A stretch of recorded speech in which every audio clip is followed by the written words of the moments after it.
Hi guys, இப்போ நம்ம மீன் இதில் இருந்தது நம்ம இதில் மாற்றிட்டோம் காய்ஸ். இந்த டப்பில் இந்த பெரிய டப்பில் இருந்தது. இப்போ நாங்கள் பெரிய அதனால் இப்போ நான் உங்களுக்கு காமிக்கிறேன் வாங்க. மீன் தெரியுதா காய்ஸ்? இதை பாருங்கள், இது மாதிரி டப்பு காய்ஸ். இந்த டப்பில் நான் மீன் வளர்க்க போகிறேன் காய்ஸ். இதுக்கப்புறம் கப்பி குட்டி போட்டால் இதில் விட்டுட்டு போகிறேன் காய்ஸ். அதில் விட்டுட்டு போகிறேன் காய்ஸ். கப்பி பெருசாகி அந்த குட்டி பெருசாகி மாலி குட்டி போட்டாலும் அது ஒரு டப்பா ரெடி பண்ணணும் காய்ஸ். அது குட்டி போகிறது ரொம்ப நல்லா ஆகும் காய்ஸ்.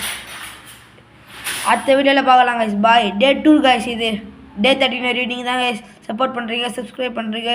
போன வீடியோவில் டே 1க்கு சப்ஸ்கிரைப் பண்ணிங்கன்னு பார்த்தா 1க்கும் சப்ஸ்கிரைப் பண்ணல. இன்னொருத்தன் என் ஃப்ரெண்டு வச்சு சப்ஸ்கிரைப் பண்ணல. அதுக்கப்புறம் மீன் வச்சு ஒரு சாங்கு பாட்டு போட்டால் அதுக்கு சப்ஸ்கிரைப் பண்ணியிருக்கீங்க. யாருன்னு தெரில. அந்த பேர் நான் பற்றி அடுத்த வீடியோவில் உங்களுக்கு சொல்கிறேன். By guys. இதுக்கப்புறம் டே 1, டே 2, டே 13 யார் சப்ஸ்கிரைப் பண்ணுறாங்களோ அவங்க பேர் நான் படிக்க போகிறேன் காய்ஸ். அடுத்த வீடியோவில் பார்க்கலாம். பாய்.